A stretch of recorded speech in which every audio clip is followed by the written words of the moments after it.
Transforming condo high-rises into a vertical community. Let's talk about it on Goldhawk Live.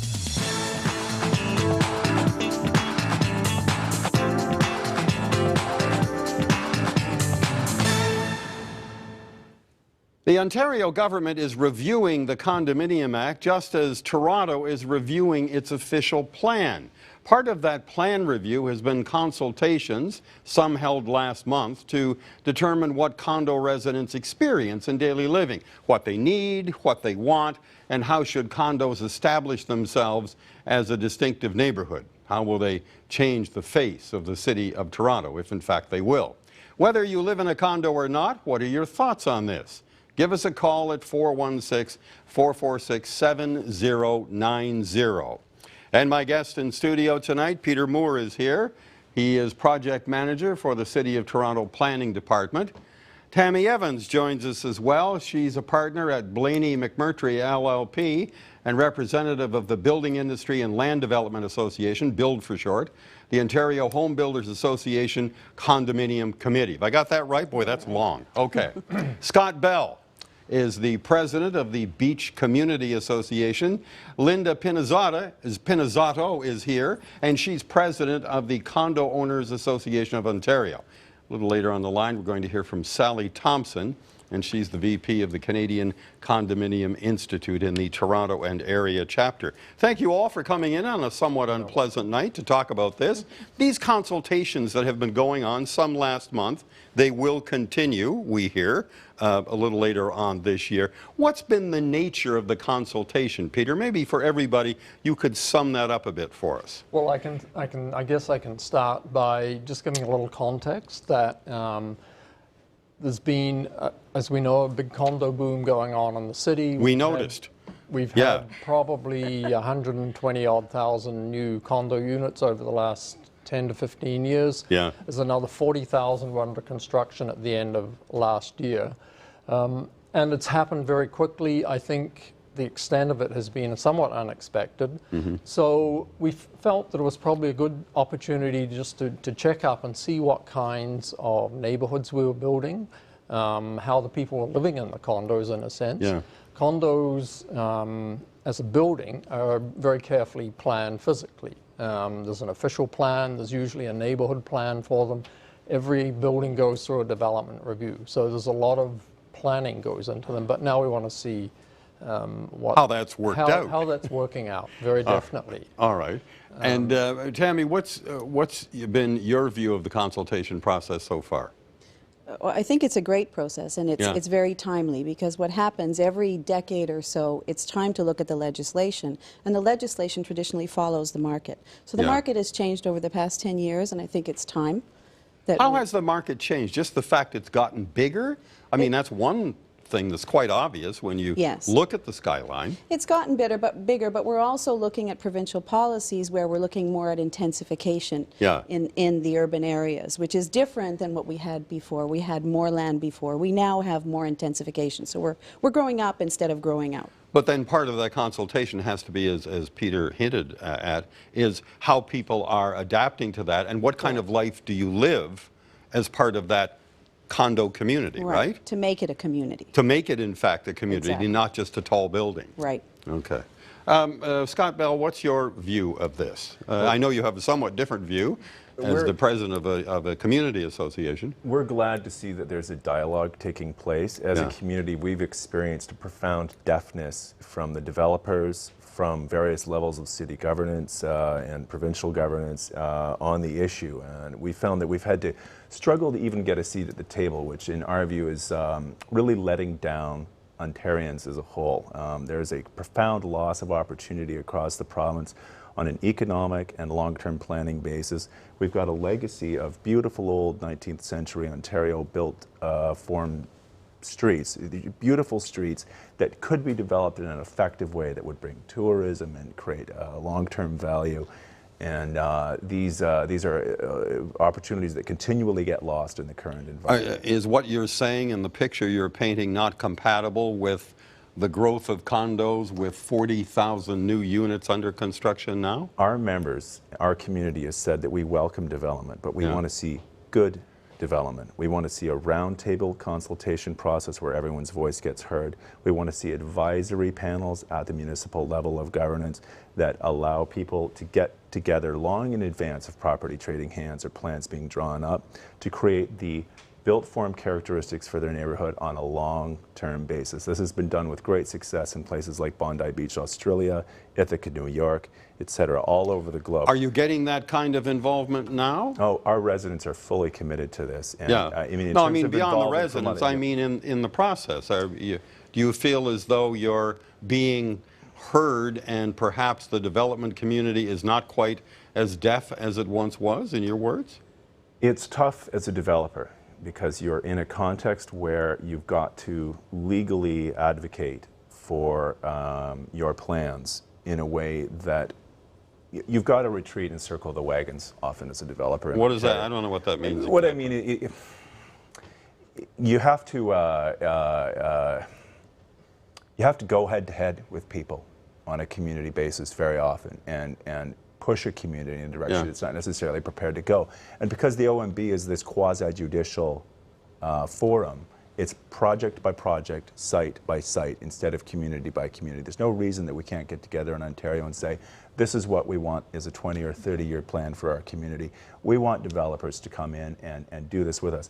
I've said in the beaches that we'll create an endorsement process as an organization for future projects. We'll endorse your condo if you build along the lines that we would like to see. We would like green amenities, green roofs, canopies at street level, no more than 12 meters of height or 4 stories. And in our area, we're fortunate in our area, we're very highly desirable. You can get your square footage in our area if you're patient and you've got a good marketing plan.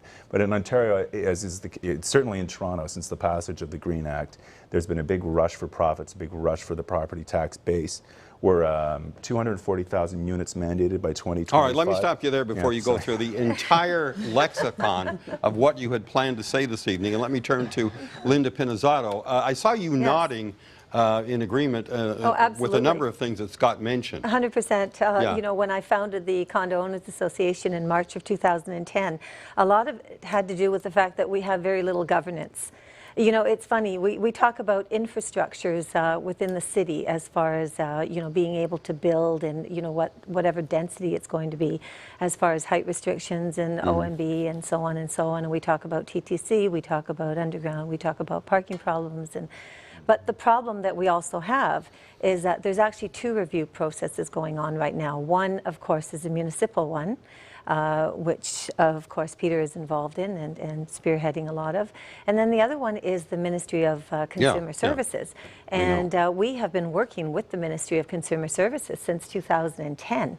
We went through with working with Minister Sophia Angelinitis. We worked with Minister John Gerritsen. Yeah, Minister but without Margaret going through Best. all of that, our eyes are glazing over now in some of this.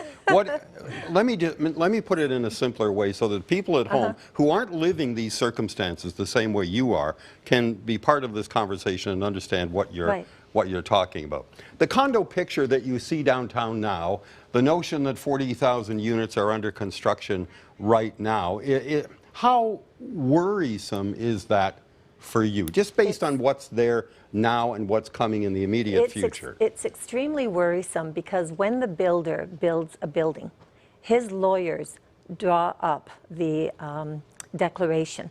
The declaration of the building, which is the Bible of the building, is being drawn up should be in accordance to the Condo Act.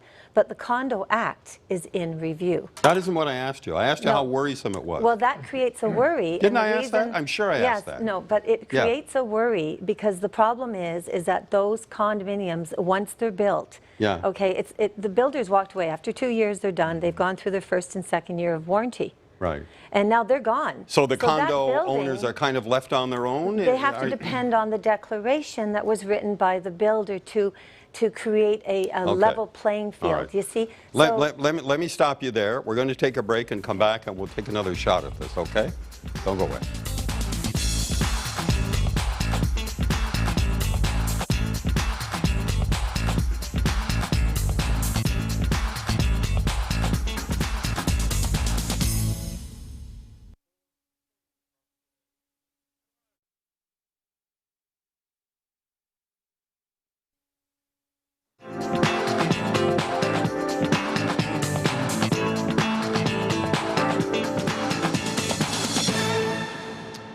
We're back, and the telephone number to call if you'd like to be part of this conversation is 416-446-7090. We'll get to some of your calls in just a few minutes. Peter Moore, can I come back to you?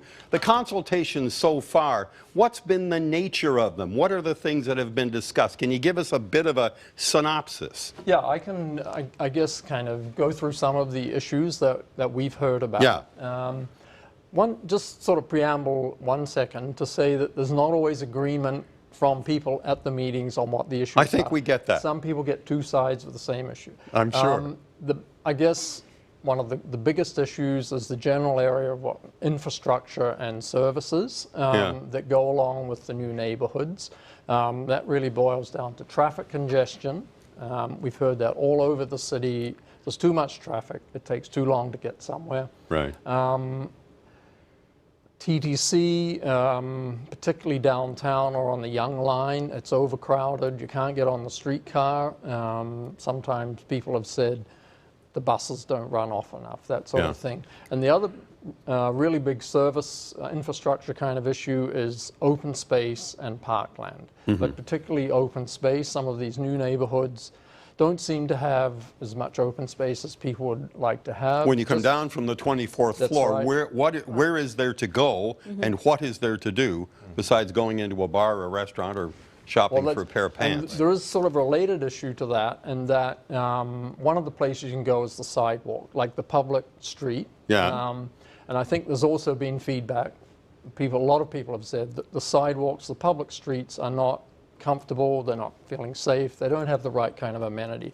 So we could probably sort of look at that area as well. As very, not enough trees, snow's not cleared properly, litter on the sidewalk, all that kind of.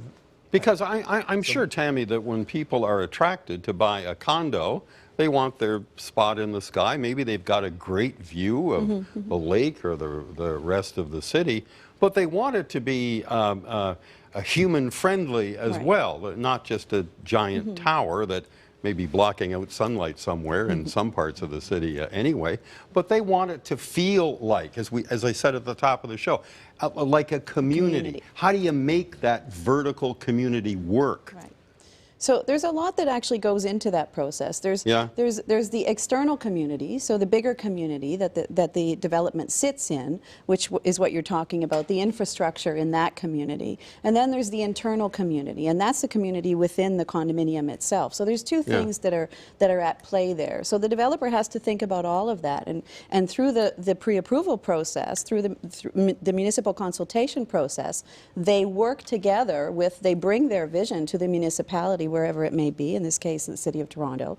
They bring their vision to the City of Toronto of how this is going to work, and when the owners come out, where do they land, where do they come out? And so together it's supposed to be a cooperative process where that vision is implemented in a way that makes sense. Well, if it is cooperative, you'll attract more people to buy condos. Exactly.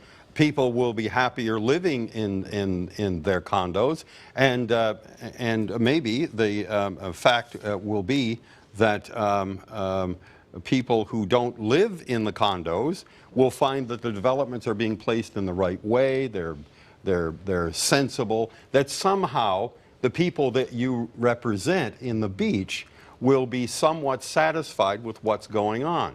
Now, I hear you talk about you want that kind of input into the process. Absolutely. And I asked you whether or not you had much of it yet, and I wasn't sure that you really answered my question. Well, we've had some. Some, The process okay. has been very confrontational and difficult, and there's no reason it has to be that way in Ontario. It can be simplified. There can be a greater desire shown on the part of developers and even the city, which benefits from an increased tax base from these buildings, to go to communities long in advance and ask them, hey, what do you want this area to look like? You guys are the stakeholders. One thing we advocate for is larger, grow-in-place condo sizes. You can't build a life in 400 square feet, folks. You're not going to be there for the long term.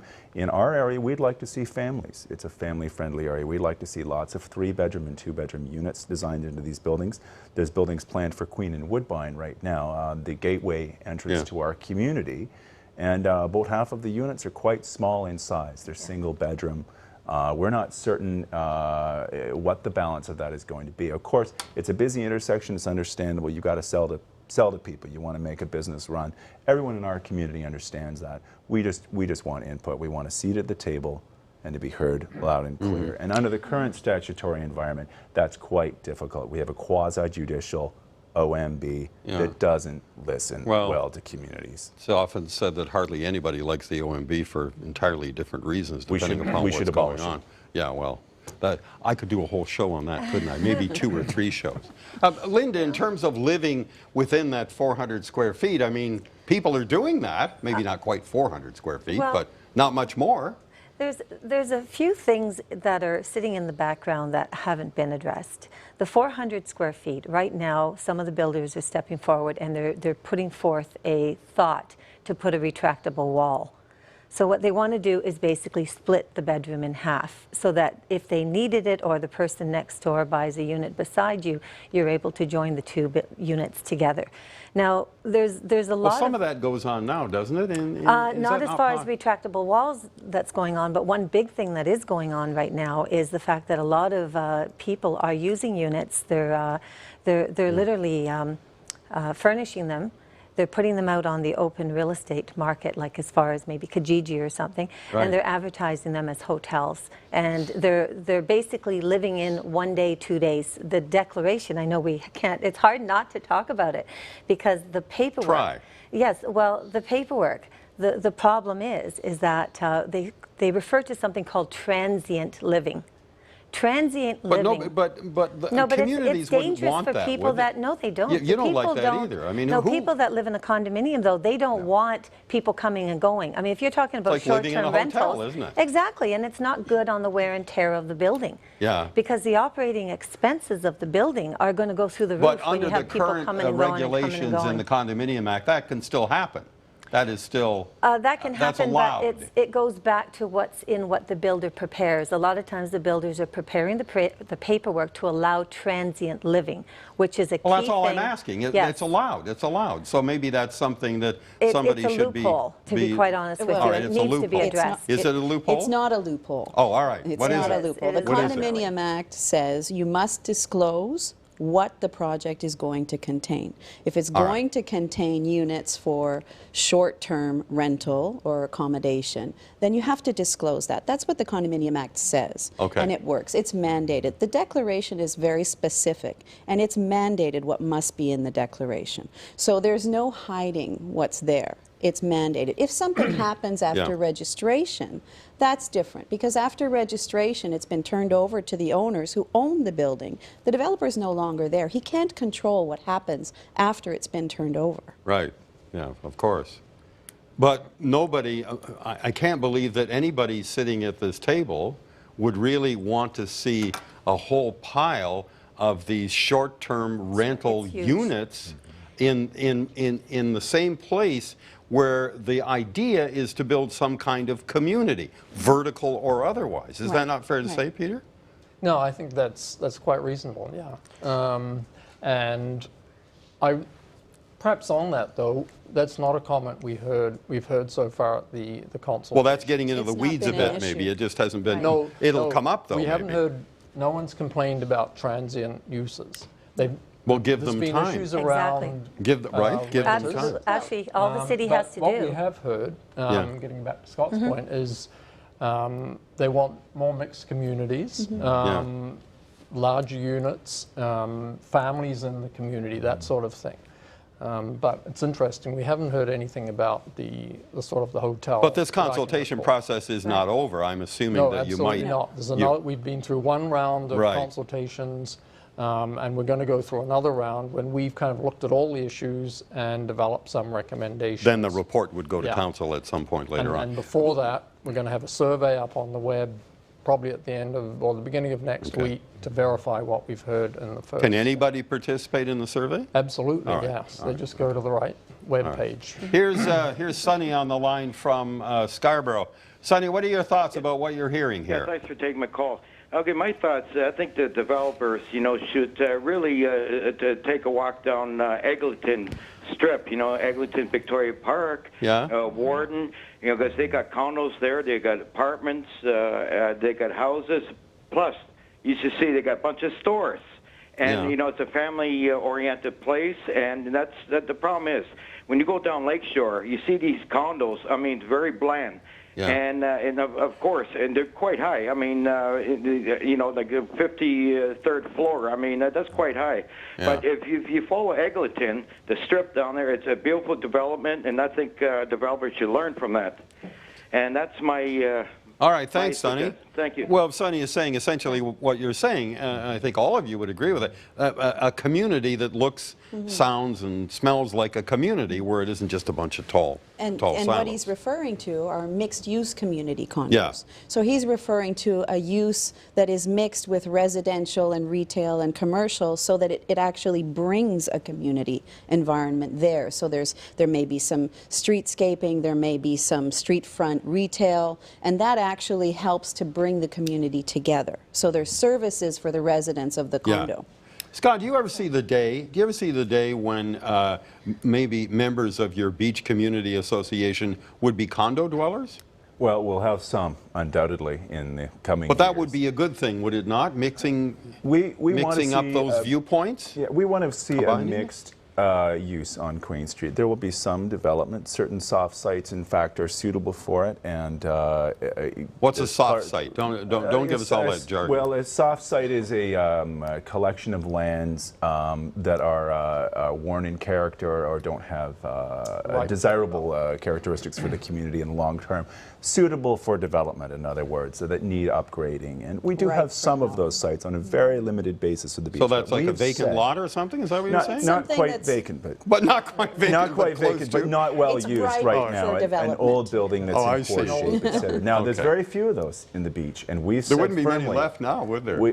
We've said firmly no more than 4 stories in our community, and we've not been heard. Yeah, but what I'm going for in terms of asking you that question, will the day ever come when the people who are in those condos, say, for example, in your area as they get built, will they feel themselves part of, say, your existing community of houses in your community association? We have Is that going to happen? Absolutely. We have urban design guidelines that have been created in consultation with our councillor, Mary Margaret McMahon, and a revisioning study that occurred in the last 6 months, and the new designs are superb, and they'll create a very, very beautiful, very workable long-term. That's the design, but will that mean the people will then consider themselves part of the beach community? Or will they consider themselves part of a condo community? You know what I'm driving at? In our area, the buildings will integrate well, in my view, if they're the right size, and if other issues such as parking, transit, sewers even, these things all have to be addressed. Let's face it, both the province and many cities right now are under a huge cash crunch. So there's an incentive in place to raise the tax base with these new buildings and cram those units in there. Maybe put as many units in as you can. Right. We're saying take care of the residents that are there now. We believe that cities should have more power in the current scenario in Ontario. They should have more discretion in terms of. Oh, there you're slipping off. I know into we're that stepping discussion again. Linda, let me ask you this wacky notion I had, and the question I asked Scott: will we ever see the day, because we have more and more condos all the time, with well-designed condos that fit in the community, that condo dwellers will feel part of the on-the-ground community as well, that they will be considered a community altogether? Or am I being Pollyannish about this? It actually depends on the neighborhood. Like, for instance, you can't take that theory to Trinity Spadina at all. Trinity Spadina has revolved from height restrictions at 12 stories up to 15, up to 20, and now they're talking about Mervish buildings. I was at the meeting a couple of weeks ago. Those were 80 exactly, and they're towering initially over everything. They're basically, you know, you're losing the beautiful So then the venues secret along is the to street. make it not so high, and maybe that could happen. Pay attention to the master plan. Like, you know, you're back to pay attention to the master plan. I mean, people bought in those neighborhoods understanding that they had restaurants, they had venues, they had entertainment, they had things to have a lifestyle. They didn't buy into a condo community for the entire neighborhood. They wanted an element They of wanted their condo, entertainment. but they didn't want too many other condos. Yeah, they wanted a level Well, of entertainment, but the master plan You want showed your that. house, but you don't want a house built next door. I mean, it's Right. the same. Many condo boards won't allow restaurants. They don't like the noise and the smell, so you lose street culture when you get too many condos in one place. And Restaurant Row is a huge problem. Peter, you wanted to get in? Huge problem. The beach kind of area, which is like Queen Street, and there's many areas identified like that, which are really the main arterial streets with the low-density neighborhoods on either side. There's no question that the condominium occupants should really fit into that neighborhood when they move. As long as the condo isn't they'll be part of the neighborhood. gigantic, yeah. Downtown, we've created totally new neighborhoods. Right. Yeah. And so it's quite It's not the different same. kind It's a of- different that scenario, isn't it? People are moving in and they're creating their own Okay. community All right. and their own neighborhood. Let me stop right here to remind you of the number to call if you'd like to be part of this conversation, 416-446-7090. And we're coming right back. Don't go away.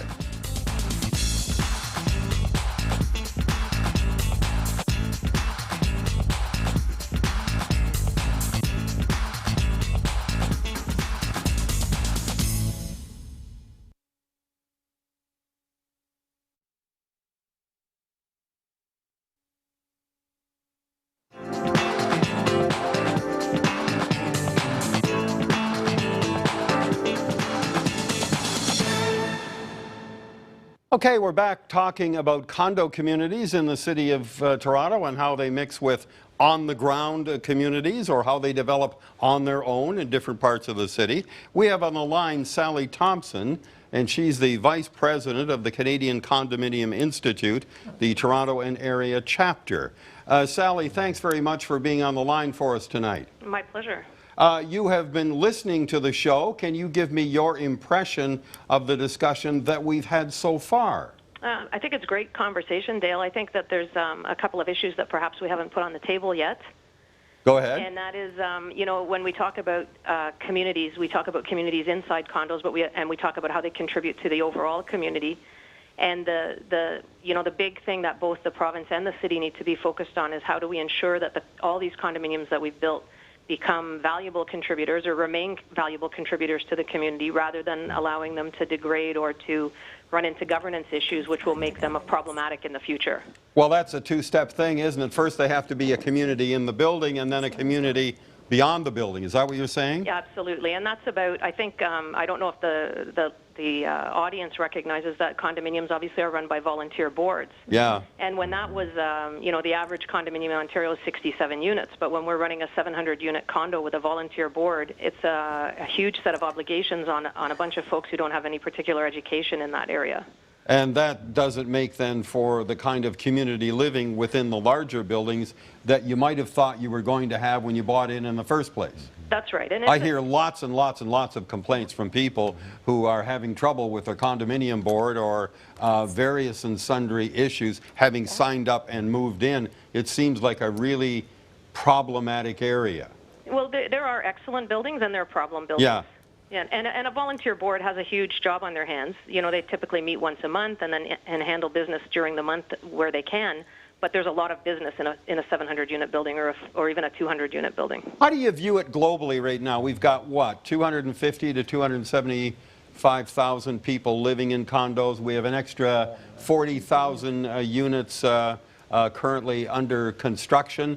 What's your view of that? Looking at all of the condo content in the city of Toronto?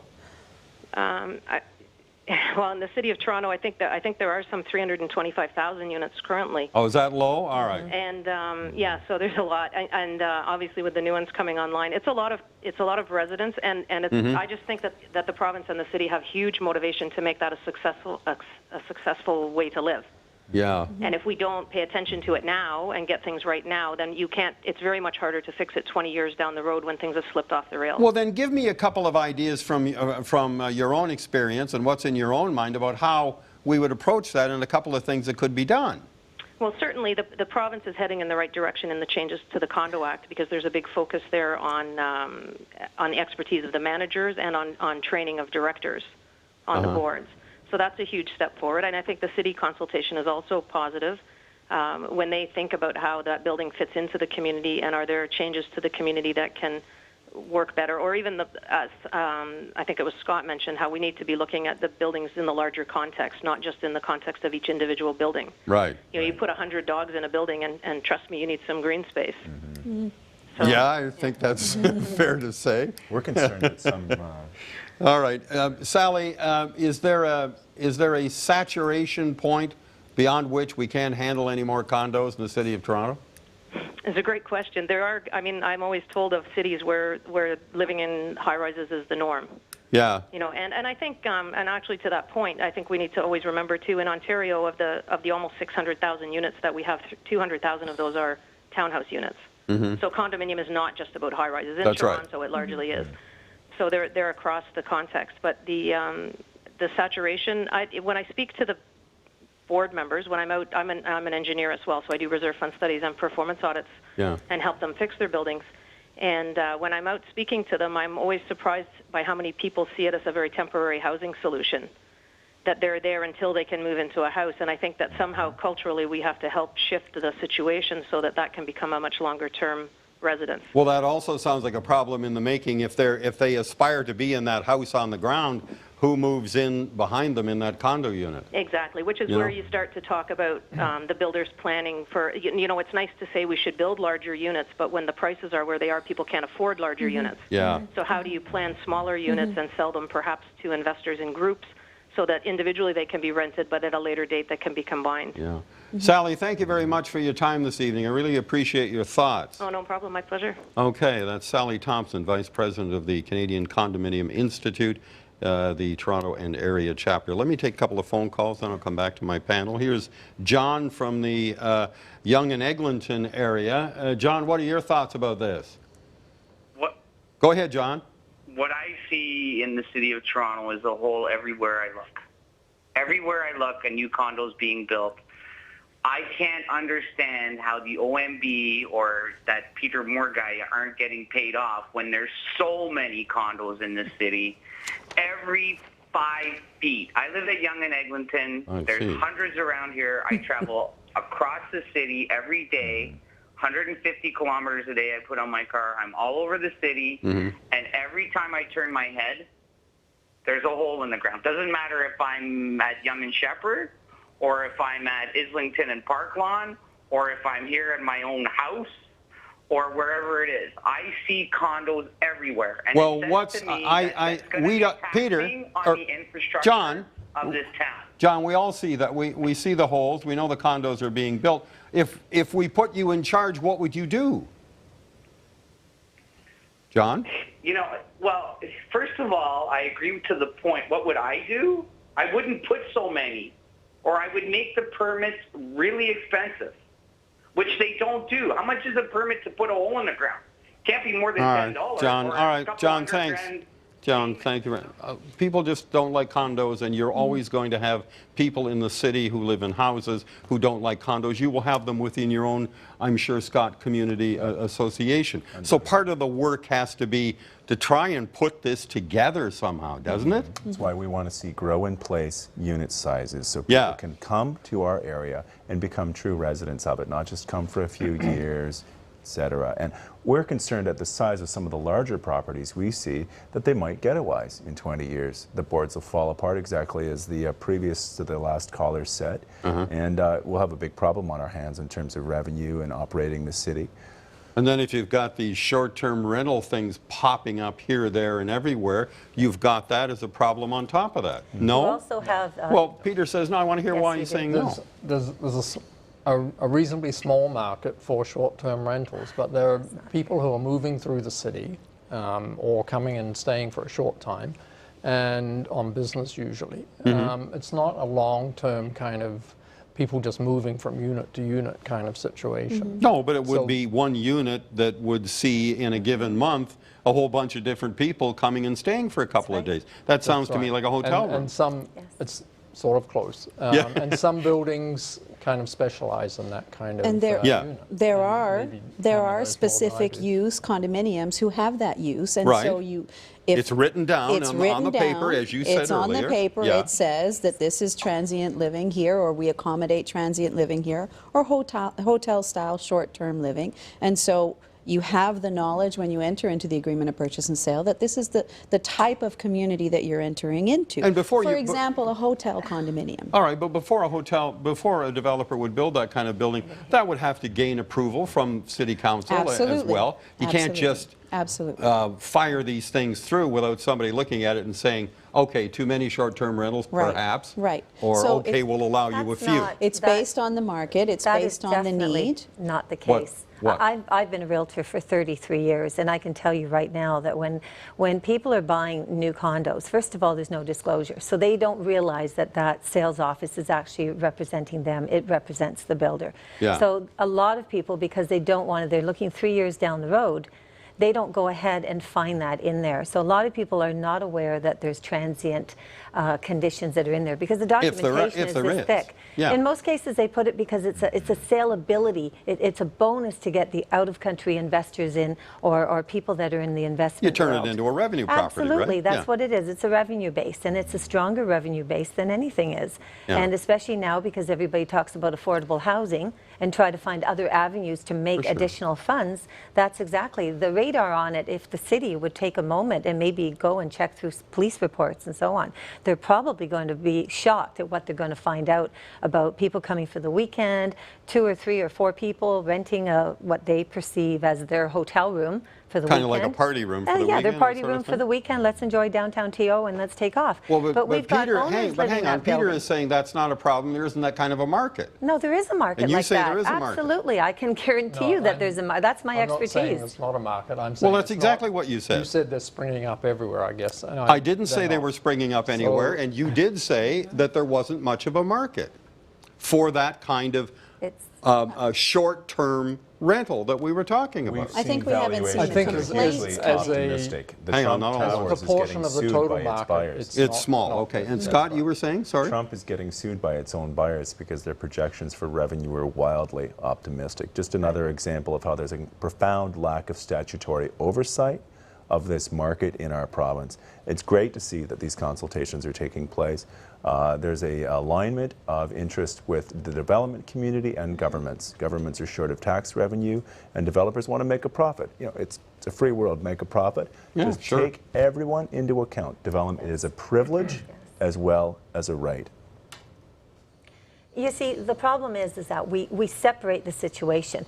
The review process of the municipality, the review process of the province. You can't do that. They need to work together. When You you're want talking, the city to work with the province? The city has to take Is that a look. what you're saying? The city has to take a look at what is derived through the stakeholder meetings. We've been in that stakeholder meetings. We Yeah. spent all those months. We're now moving into the second phase. And without the knowledge coming in through the stakeholders, we need long-term sustainability.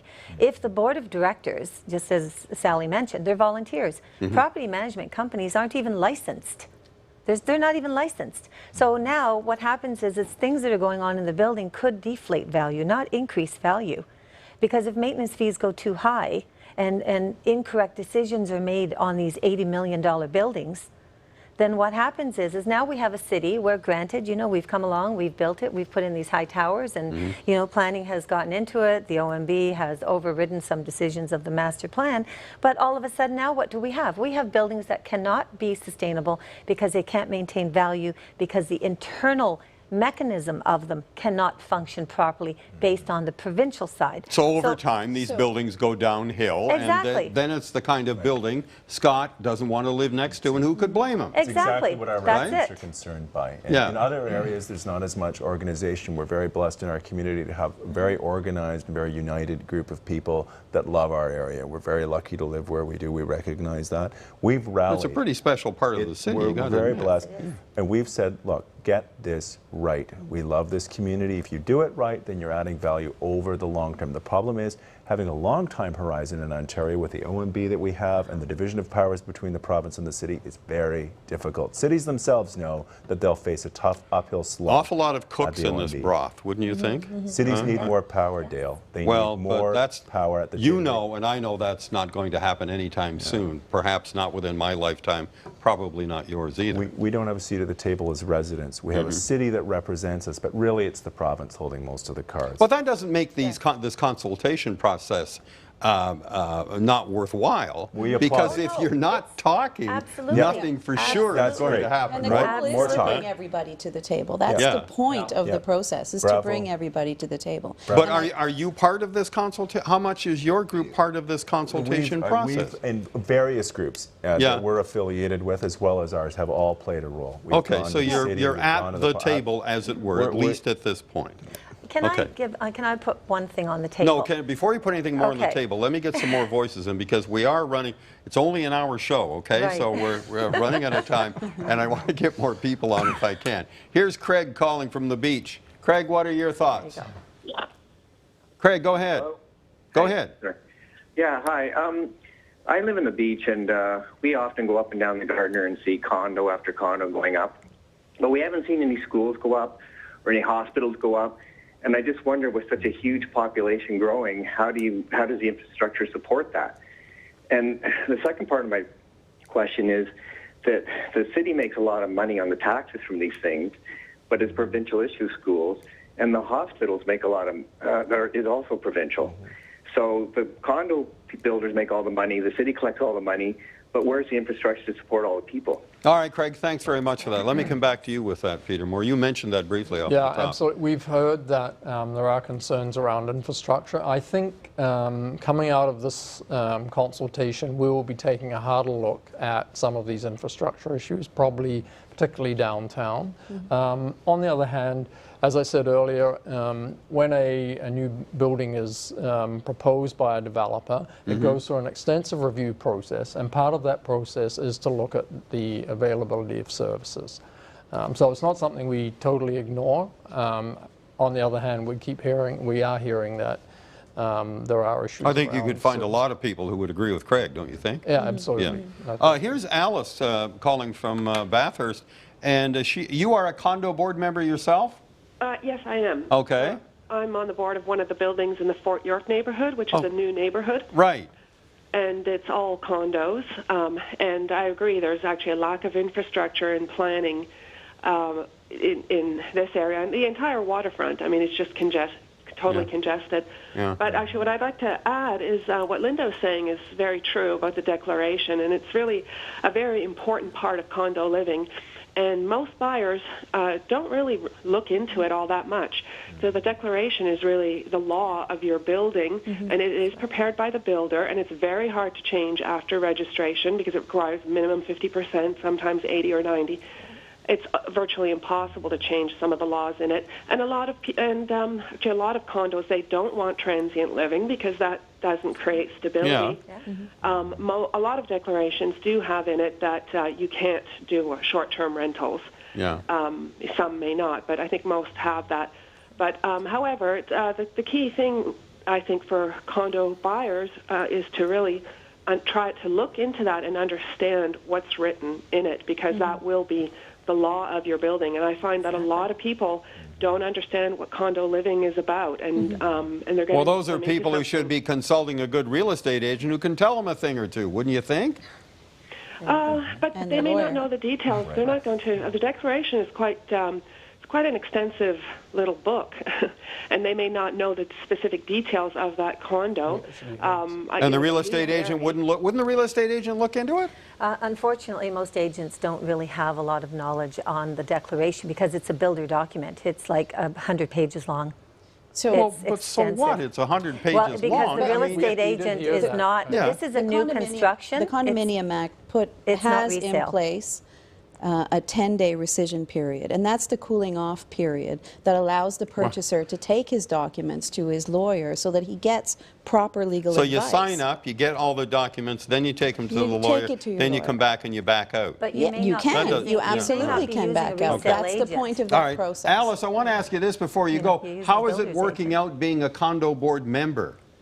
Well, it's this is the first time that I'm on a condo board, and I find that I've been involved quite a bit, and I've read a lot of the CCI courses and have read the declaration inside out. I find not all board members do that. I bet. Some have not read the declaration themselves, and I can tell you most owners have not read the declaration, and if their lawyer has, they have not passed much of the information on. And the lawyers don't read the declaration either, for the most part. They skim through it. It's just too much to read. But as far as being on the board, it's been a lot of work because I'm in a new building. We've just gone through our performance audit, and this has been almost a full-time job. So it's something, again, I agree with Linda, it's very difficult to find good board members that are educated, and I think that the Condo Act has to change to get the right people on it, because you're making multi-million-dollar decisions, and there are people that on some boards that are just not qualified. Yeah. We're actually pretty lucky. Our board is very good, and we got lucky, but well, like any board, you hope you can keep the members together. Some go away, other board members come on that are a lot of trouble or don't know anything. It's kind of a patchy process, right? Yes. Yeah. Yes. Alice, thank you very much for joining us. One more call from Khalid calling from North York. Khalid, what would you like to add to this conversation? My main concern is that I've lived in the city all my life, and I see these prices for condos up in the quarter millions. And other parts of the city, I see like they're down to 200,000. Why can't they have like one price where it makes it easy for someone to afford a condo so they can live in? Well, you can't make them all the same. That would be like having every house being the same price, right? Yeah, but I've lived in the city all my life. Yeah. I lived in a condo for a good chunk of my life. Right.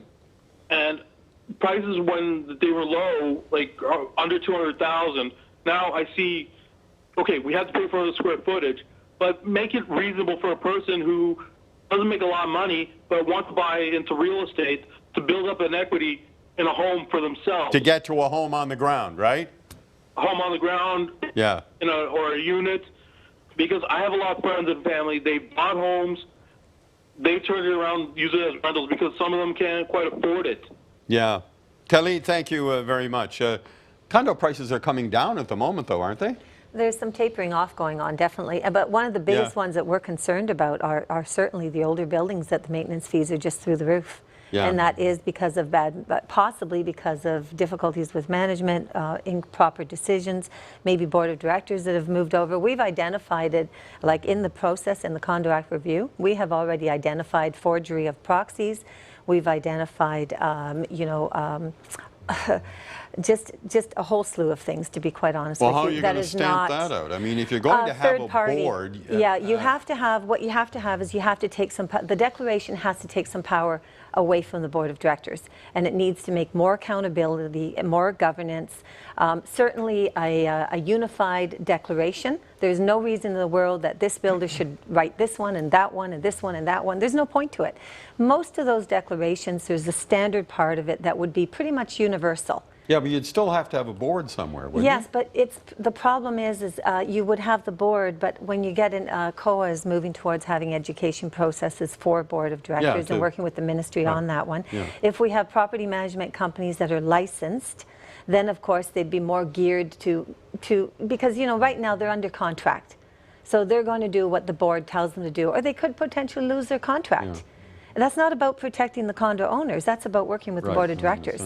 So you have a majority vote. If you've got 5 board members and only 3 carry the majority, it's 3 that are making the full decisions. Of course. Well, that's exactly. The way boards work. I think what we're really talking about here is having more engagement from board members and owners in the condominium. And who may have full-time jobs. Who may have full-time jobs. But homeowners have full-time jobs as well, and they have to take care of their home. Whether it's a single-family dwelling, you've made the choice. Yeah, but taking care of my home, to me, doesn't sound like the same kind of arduous task as being a board member in a condo building. Absolutely. So, but there has has to be a group that makes decisions on behalf of the majority, because the majority that was what I was saying. There has to be a board, right? Right. So the majority is bought into this lifestyle of living in a community, so there has to be some rules about living in that community, and somebody has to oversee what's going on. They have to oversee the financial component as well. Yes. And one of the issues that has been identified, and I think everybody agrees on, is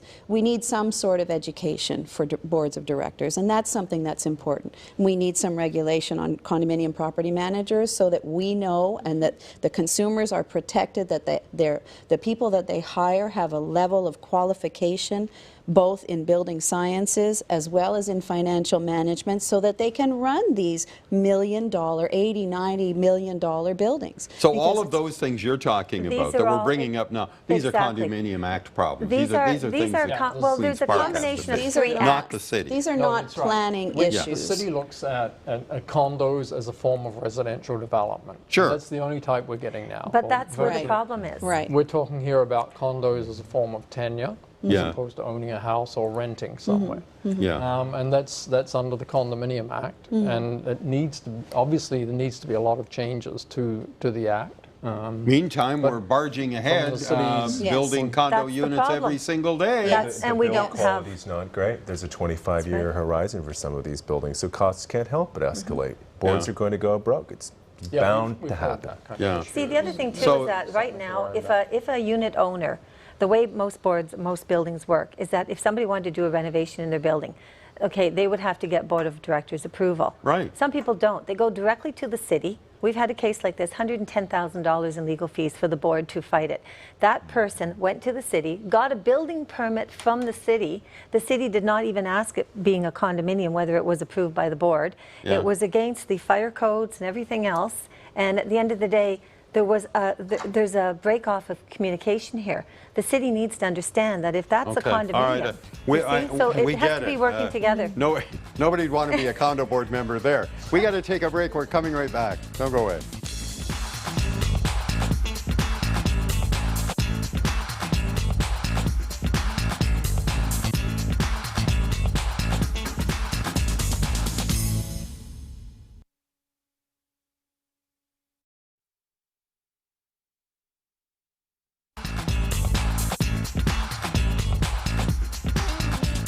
This consultation process about condo development in the city is an ongoing process, and you'll hear from some of my guests how that works and how you could become involved. But let me get a final thought from each of you before we have to close down the show for today. Linda, what would you like to leave us with?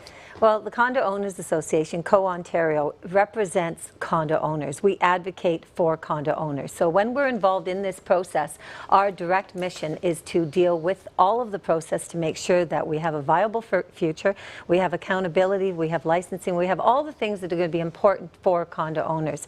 And we need condo owners to support COA so that we can work with the municipalities. So you have a voice, and the government. So they have a voice, because all these years they did not have a voice. All right, Scott Bell, what would you like to leave us with? Well, our Beach Community Association is working to create built-form characteristics in our area that match what our existing residents want to see. We want to see a livable community that's got true long-term amenity, and right now that's a real struggle. We're going to be facing fight after fight at the OMB. It's going to cost us thousands and thousands of dollars that would be better spent on a development basis, sitting down long in advance before a property changes hands and getting everyone at the same table. Tammy, what would you like to leave us with? BILD and OHBA are actually very, very much involved in both the municipal and the provincial processes. And what I would like to encourage everybody, all the listeners, is get involved. Either you can do it by doing it online through the city or through the province, whether you're a consumer living in, or you're a next door neighbor of a condominium, or you're a developer, or in that scenario. Everybody in the condominium Well, the more community, people that get involved, the better it's going to be. So we've got everybody at the table. It's important to have everybody at the table. Peter, I'm sure you echo those words? Absolutely, yes. Yeah, I want to just urge people, especially those who live in condos, to get involved in the remainder of our consultation. It's very important that we hear. We really want to hear from people because we're hearing things about problems and issues that we probably didn't anticipate when the condos were developed. Yeah. It's also part of a broad engagement with the community from the city on how we build. So if you go to the City of Toronto website, you can find out there how to. Yeah. All right. Okay. Thank you all very much. Could have gone on for a couple of more hours, but haven't got the time. Bye for now. See you soon.